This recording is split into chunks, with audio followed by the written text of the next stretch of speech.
Hi dear student, स्वागत है आप सभी का आपके अपने YouTube channels RC mission chemistry में।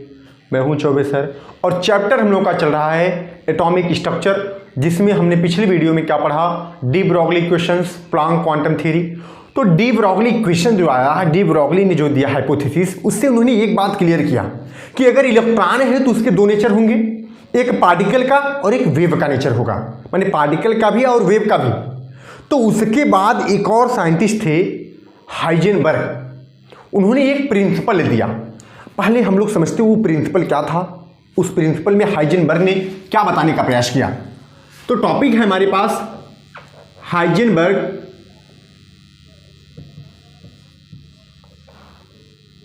हीजेनबर्ग होता है, सॉरी,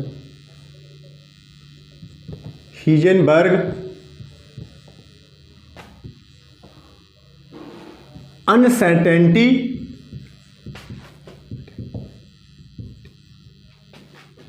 प्रिंसिपल।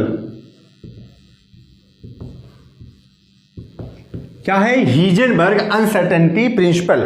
ठीक है, तो हीजेनबर्ग अनसर्टेनिटी प्रिंसिपल को हीजन ने दिया था, माने हाइजेनबर्ग ने दिया था। कब दिए थे इसको? 1927 में। हीजेनबर्ग अनसर्टेनिटी प्रिंसिपल को हाइजेनबर्ग ने दिया था, कब दिए थे? 1927 में। ठीक है, इन्होंने बताया क्या? इन्होंने एक ही पॉइंट तो बताया, क्या कहा कि अगर कोई स्मॉलेस्ट पार्टिकल होगा, समझिए बात को, क्या बताया हाइजेनबर्ग ने? हाइजेनबर्ग ने कहा कि अगर कोई स्मॉलेस्ट पार्टिकल होगा और वो मूव कर रहा है, माने मोशन कर रहा है लगातार, तो उसके एग्जैक्ट मोमेंटम और एग्जैक्ट पोजीशन का डिटर्मिनेशन एक साथ असंभव है। मैंने क्या कहा कि अगर कोई बहुत छोटा सा पार्टिकल है, बहुत बड़े पार्टिकल पर ये नियम लागू नहीं होगा, ये उस पर लागू होगा जब स्मॉलेस्ट पार्टिकल होगा।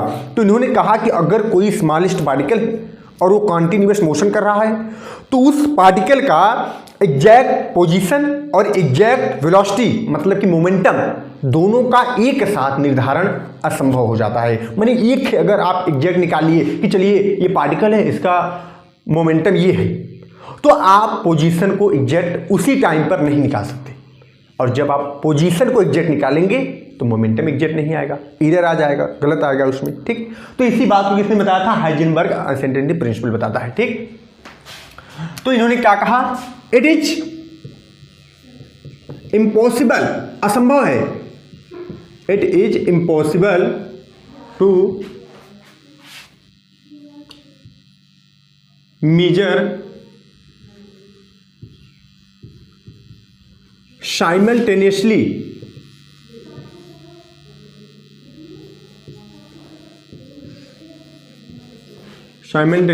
and accurately, माने करेक्ट।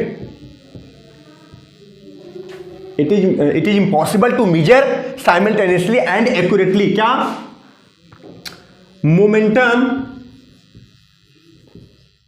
मोमेंटम माने वेलोसिटी भी कर सकते हैं आप लोग, मोमेंटम एंड और क्या? पोजीशन ऑफ मूविंग, जो क्या कर रहा हो? मोशन कर रहा हो, मूविंग स्मॉल पार्टिकल। ठीक, क्या बताया इसने कहा इट इज इम्पॉसिबल, ऐसा असंभव है, टू मेजर माने मेजर करने के लिए, साइमल्टेनियसली माने एक साथ, एंड एक्यूरेटली और करेक्ट एकदम, momentum and position of moving small particle. अगर कोई small particle like electron, proton, neutron, small particle कौन होता है? इलेक्ट्रॉन होते हैं। तो अगर इलेक्ट्रॉन कॉन्टिन्यूअस मोशन कर रहा है तो उसके एग्जैक्ट पोजीशन और एग्जैक्ट मोमेंटम का एक साथ निर्धारण करना असंभव होता है। इस बात को किसने बताया? हाइजेनबर्ग ने बताया। कैसे बताया? देखिए, आप जानते हैं कि ये हमारे पास न्यूक्लियस है और ये क्या है? इलेक्ट्रॉन्स है। ये इलेक्ट्रॉन कॉन्टिन्यूअस क्या कर रहे हैं? मोशन कर रहे हैं। अगर ये इलेक्ट्रॉन कॉन्टिन्यूअस मोशन कर रहे हैं, तो अगर मैंने कहा कि इलेक्ट्रॉन की पोजीशन क्या है, चलिए पोजीशन इलेक्ट्रॉन का ये है, आपने निकाल लिया, सही आ गया, लेकिन तब इलेक्ट्रॉन का मोमेंटम क्या होगा उसको आप नहीं निकाल पाएंगे, और अगर आप मोमेंटम निकाल लेते हैं तो उसके पोजीशन को नहीं निकाल पाएंगे। माने दोनों का एक साथ एकदम एग्जैक्ट एक्यूरेटली सही निर्धारण कभी भी नहीं हो सकता।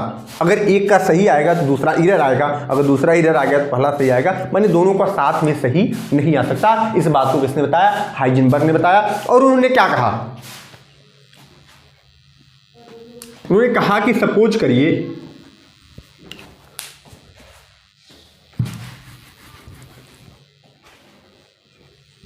उन्होंने कहा कि पोजीशन मेजर एरर, अगर मैंने माना कि पोजीशन में जो मेजर एरर जो हमको मिल रहा है वो क्या हो जाए, डेल एक्स मोमेंटम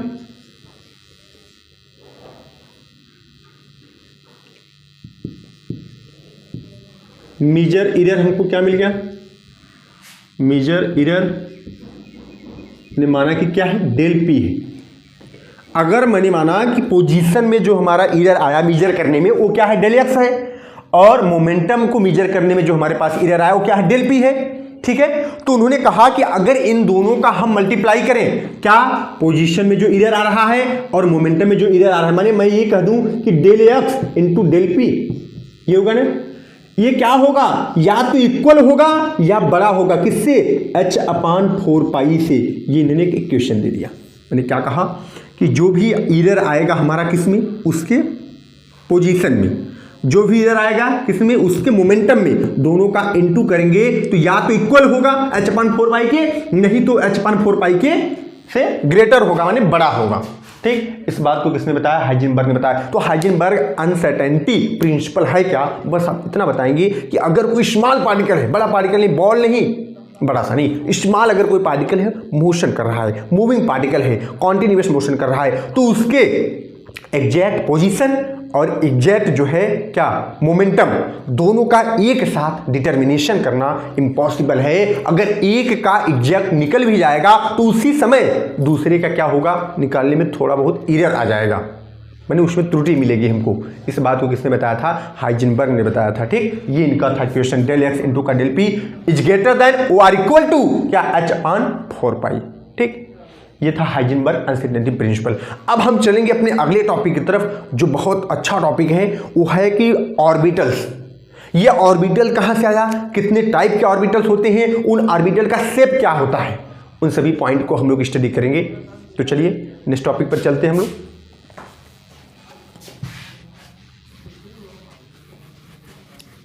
ठीक, तो आगे का टॉपिक बहुत समझने योग्य बातें हैं, उसी पर बेस्ड आपका quantum number theory, quantum numbers रहेगा, उसी पर बेस्ड आपका हुम्स लॉ रहेगा। तो ये ऑर्बिटल्स कहाँ से टर्म आया, सब सेल क्या होते हैं, सेल क्या होते हैं, इन सभी पॉइंट को हम लोग स्टडी करते हैं। ठीक है, ये स्टार्ट करते हैं। तो अगर हम अगले टॉपिक की तरफ बढ़ें तो पहले हम एक बात समझते हैं कि अगर इलेक्ट्रॉन होगा उसके पास दो नेचर होगा। क्या क्या, एक होगा उसका वेव नेचर, दूसरा पार्टिकल का। मैंने पहले भी बता दिया था कि अगर इलेक्ट्रॉन्स है, किसने बताया था इसको, डी ब्रोगली ने, तो इसके पास पार्टिकल नेचर भी होगा, पार्टिकल नेचर भी होगा, और इसके बाद वेव नेचर भी होगा। अगर इलेक्ट्रॉन्स एक वेव है तो ये कहाँ पर पाया जाएगा, वेव तो हर एक जगह होती है, मोशन करती रहती है। तो ये पार्टिकल्स अगर नहीं है, अगर ये वेव भी है, तो इसकी स्थान कोई फिक्स नहीं है। बोर ने क्या बताया, बोर ने ये कहा था, अभी तक आप लोग क्या जानते थे, ये न्यूक्लियस होता है और इसके अंदर ये शेल होता है, इसी को बोलते हैं सेल। समझिए बात को, ये न्यूक्लियस और ये शेल है।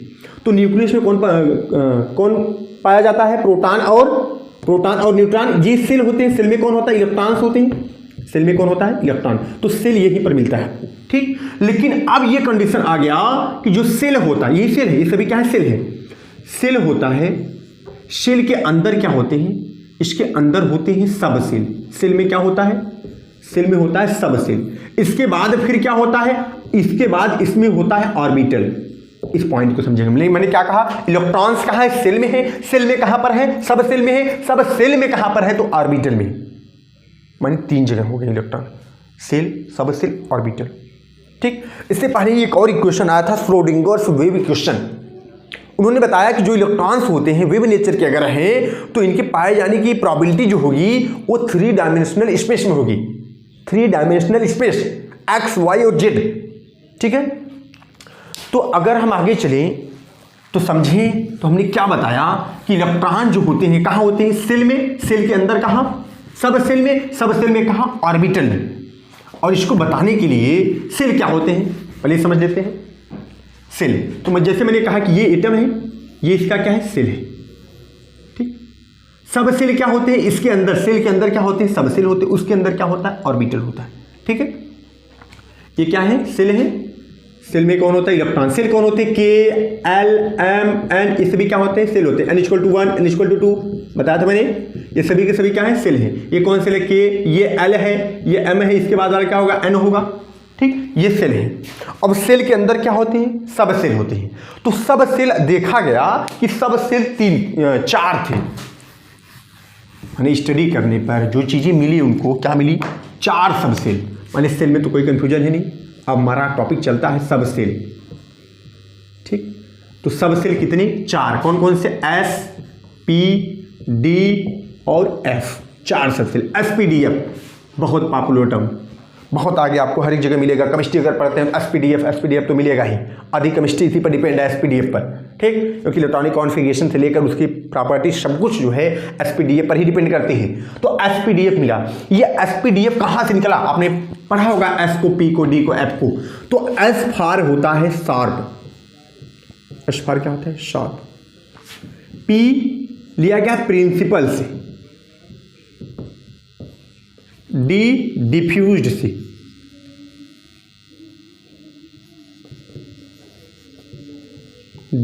से, एफ फंडामेंटल से। फंडामेंटल माने सात प्रिंसिपल, डिफ्यूज्ड, फंडामेंटल्स, एसपीडीएफ, चार सबसेल होते हैं। अब इन चार सबसेल में कौन होता है, इन चार सबसेल में होते हैं ऑर्बिटल। मैंने कहा ना कि सेल के अंदर कौन, सबसेल, सबसेल के अंदर कौन, ऑर्बिटल, ठीक। तो सात प्रिंसिपल, डिफ्यूज्ड, फंडामेंटल, इसके बाद भी आ सकता है आपका, इसके बाद क्या होगा, इंग्लिश का अल्फाबेट। एसपीडीएफ तो फिक्स है, लेकिन एफ के बाद क्या होता है, जी, एच, ऐसे चला जाएगा, ठीक। और इसमें अगर इलेक्ट्रॉन की बात करें तो इलेक्ट्रॉन्स को यह बताया गया कि एस अगर होगा तो एस में कितने, मैक्सिमम इलेक्ट्रॉन 2, पी में मैक्सिमम इलेक्ट्रॉन 6 और डी में मैक्सिमम इलेक्ट्रॉन 10 और एफ में मैक्सिमम इलेक्ट्रॉन 14।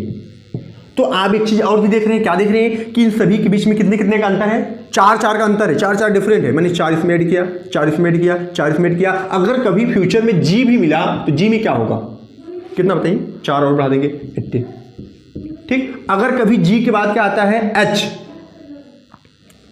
अगर एच मिला तो इसमें क्या होगा, 22 इलेक्ट्रॉन्स, ठीक। माने 4 का डिफरेंट रहेगा, सबके बीच में 4 4 का डिफरेंट रहेगा। तो ये इंपॉर्टेंट है जो कि आपको स्टडी करना है। एस में 2 इलेक्ट्रॉन्स, पी में 6 इलेक्ट्रॉन्स और डी में 10 इलेक्ट्रॉन्स और एफ में 14 इलेक्ट्रॉन्स।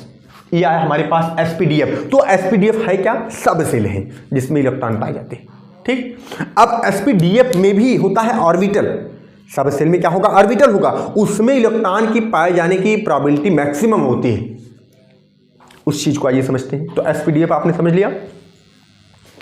अब हम लोग चलते हैं आगे ऑर्बिटल की तरफ। तो subshell 4, s, p, d, f. इसके बाद हमारा अगला टॉपिक क्या है, ऑर्बिटल। चलिए देखते हैं ऑर्बिटल्स क्या होते हैं। तो ऑर्बिटल क्या होते हैं, the 3 dimensional space in which probability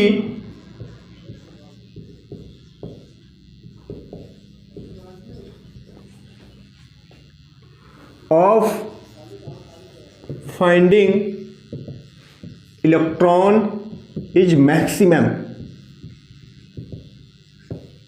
क्या कहा कि द 3 डायमेंशनल स्पेस, इलेक्ट्रॉन्स कहाँ होते हैं, 3 डायमेंशनल स्पेस में होते हैं, एक्स, वाई और जेड एक्सिस पर। तो मैंने क्या कहा कि द 3 डायमेंशनल स्पेस इन विच, जिसके अंदर the probability of finding electron is maximum, electron की पाए जाने की जो संभावना होगी वो मैक्सिमम होती है, उसी को कहते हैं ऑर्बिटल्स। तो ऑर्बिटल हमको कहाँ मिलेगा, 3 डायमेंशनल स्पेस मिलेगा, एक्स पर, वाई पर और जेड पर मिलेगा, ठीक। और एस, पी, डी, एफ सब सेल के अंदर होता है ऑर्बिटल, ठीक। तो अगर मैं आउटलाइन बात करूं तो एस में 1 ऑर्बिटल होता है, पी में 3 ऑर्बिटल होते हैं, डी में 10 ऑर्बिटल होता है और एफ में 14 ऑर्बिटल होता है।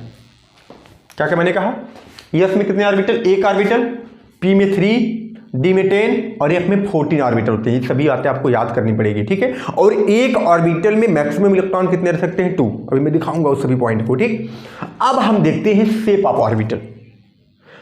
माने जो देखिए एस के अंदर कितने, 1 ऑर्बिटल है, 1 है एस है, पी के अंदर कितने पी है, 3 पी ऑर्बिटल है।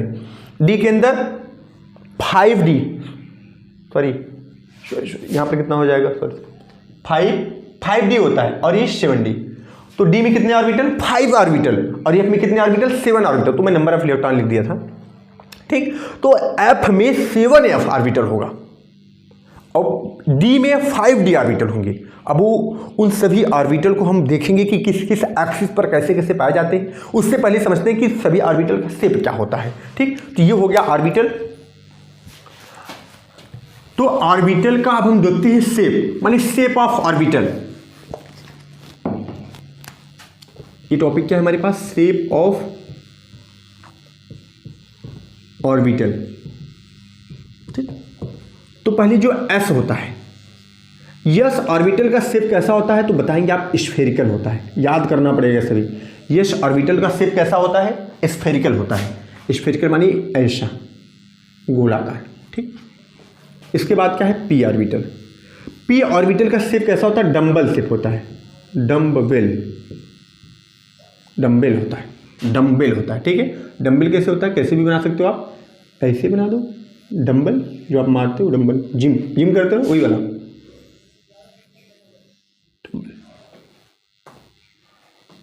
ठीक।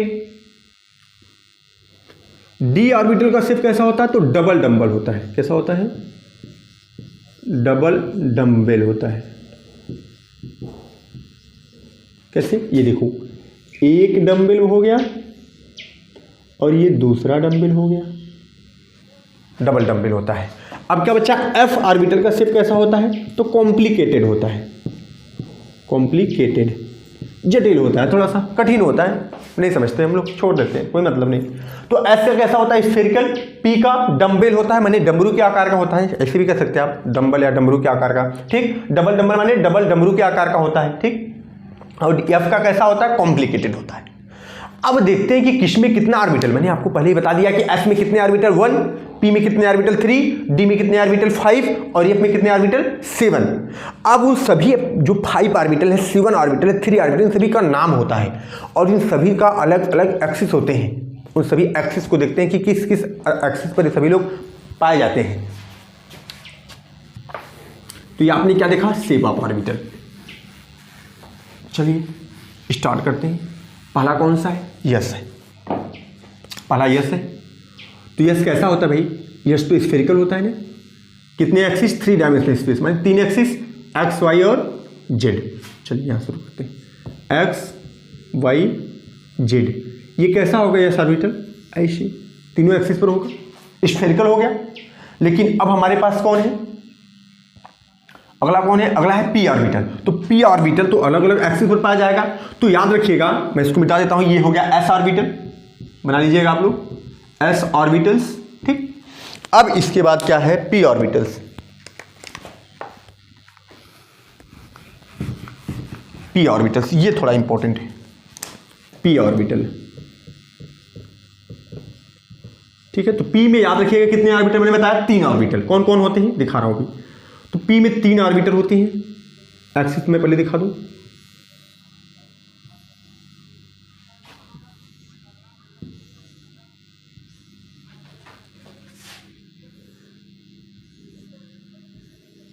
ठीक, कौन कौन ऑर्बिटल होते हैं पी में, पी एक्स, पी वाई और पी जेड ऑर्बिटल, ठीक है।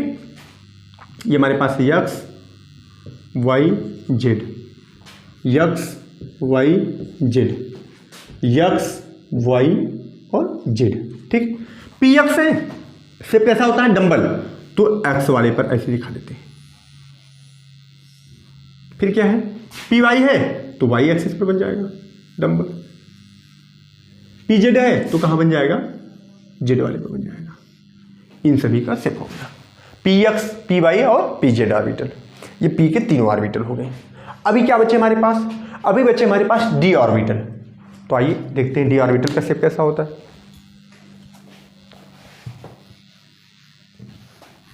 ठीक। तो अब हमारे पास क्या है, डी ऑर्बिटल का शेप। आइए देखते हैं डी ऑर्बिटल, ये थोड़ा सा बड़ा होता है। तो डी ऑर्बिटल, तो डी में कितने ऑर्बिटल होते हैं मैंने आपको पहले बताया, कितने ऑर्बिटल, 5 ऑर्बिटल। ठीक है, पहले 5 का नाम हम आपको दिखा देते हैं, या ये डायरेक्ट एक्सिस पर ही दिखाते हैं। तो 5 ऑर्बिटल, ठीक है, 1 2, और इसमें 2 ही एक्सिस बनाते हैं। क्या मतलब है, क्योंकि 2 ही एक्सिस पर ये होता है।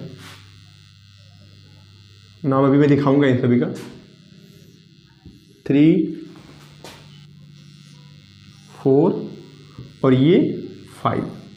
ठीक, नाम देखते हैं, नाम क्या क्या होता है, d x y, d y z, d z x, और होता है d x square minus y square. इसके बाद होता है डी जेड स्क्वायर।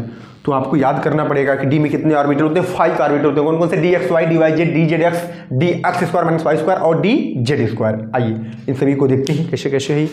यहाँ पर क्या है, डी एक्स वाई है, तो यहाँ पर वाई और यहाँ पर एक्स। ठीक, कैसा होता है सेप, डबल डंबल, एक डंबल हो गया और ये दूसरा डंबल हो गया। ठीक, इसके बाद क्या है, डी वाई जेड है, डी वाई जेड है तो जेड और वाई, एक डंबल और ये दूसरा डंबल। ठीक, इसके बाद क्या है, डी जेड एक्स है, जेड एक्स। ठीक, ये डंबल हो गया, ये डबल डंबल हो गया। ठीक, इसके बाद क्या है, डी एक्स स्क्वायर और y square, d x square और वाई स्क्वायर। तो यहाँ वाई मान लेते हैं और यहाँ पर एक्स मान लेते हैं। ये स्क्वायर है तो इसी लाइन के ऊपर ही रहेगा। ठीक है, इसके बाद क्या है, डी जेड स्क्वायर, तो जेड एक्स वाई कुछ भी मान लो, एक ऑर्बिटल हो गया और दूसरा ऑर्बिटल भी इसी पर रहेगा, तो दोनों ऑर्बिटल एक ही में हो गए। ये हमारे पास क्या हो गया, शेप हो गया किसका, डी ऑर्बिटल्स का। ठीक, डी में कितने ऑर्बिटल होते हैं, 5 orbital, d x y, d y z, d z x, d x square minus y square. ठीक है, ये हमारे पास पूरी कॉन्सेप्ट हो गए। अब अगर मैं पूरे टॉपिक को रिवाइज करूं एक बार, जिसको कि आपको याद करना है, वो क्या होना चाहिए, तो ऑर्बिटल कितनी होती है, ऑर्बिटल का शेप कैसा होता है, ये सभी पॉइंट आप सभी को याद होनी चाहिए। फिर से मैं स्टार्ट करता हूं। सब सेल, सबसे इंपॉर्टेंट मेरा क्या था, सब सेल। हाउ मेनी सब सेल, 4। कौन कौन से, एस पी डी एफ, याद है आपको, s p d f, sharp, principal, diffuse, fundamental. ठीक, अच्छा, 4 सबसेल होते हैं। यह सबसेल में ऑर्बिटल कितनी होती है, 1 होती है। इलेक्ट्रॉन कितने होते हैं, 2, क्योंकि एक ऑर्बिटल में कितने इलेक्ट्रॉन, मैक्सिमम 2 इलेक्ट्रॉन। पी में ऑर्बिटल कितने, 3, तो इलेक्ट्रॉन कितने हो जाएंगे, एक ऑर्बिटल में 2 इलेक्ट्रॉन, तो 3 ऑर्बिटल है तो 6 इलेक्ट्रॉन। ठीक, डी में ऑर्बिटल कितने, 5 ऑर्बिटल, तो इलेक्ट्रॉन कितने हो जाएंगे, 10, और एफ में ऑर्बिटल कितने, 7, तो इलेक्ट्रॉन कितने हो जाएंगे, 14 इलेक्ट्रॉन। ठीक है, तो ये ऑर्बिटल और इलेक्ट्रॉन आपको याद होनी चाहिए कि एस में 1 ऑर्बिटल, पी में 3 ऑर्बिटल, डी में 5 ऑर्बिटल और एफ में 7 ऑर्बिटल, और सब में इलेक्ट्रॉन, और एक ऑर्बिटल में मैक्सिमम 2 इलेक्ट्रॉन। ठीक है, अच्छा, इसकी अगर हम शेप की बात करें तो शेप इसका कैसा, spherical, dumbbell shape, double dumbbell shape और कॉम्प्लिकेटेड। ठीक, इतनी पॉइंट आपको याद होनी चाहिए। ठीक है, इसमें सभी का नाम कौन कौन सा है, पी एक्स ऑर्बिटल होता है, पी वाई होता है और पी जेड होता है। इसमें क्या क्या नाम है, d x y, d y z, d z x, d x square minus y square और डी जेड स्क्वायर, और इसका तो नाम ही दिया गया। ठीक है, तो ये भी आपको याद होनी चाहिए। अगर ये सारे पॉइंट आपको अच्छे से याद रहेंगे तब हम अगले टॉपिक पर चलेंगे। क्वांटम नंबर्स है हमारे पास, इसके बाद हुंस प्रिंसिपल्स हैं, और इसके बाद पाउली एक्सक्लूसिव प्रिंसिपल्स हैं। तो इन सभी टॉपिक को भी हम लोग देखेंगे। ठीक, थैंक यू सो मच।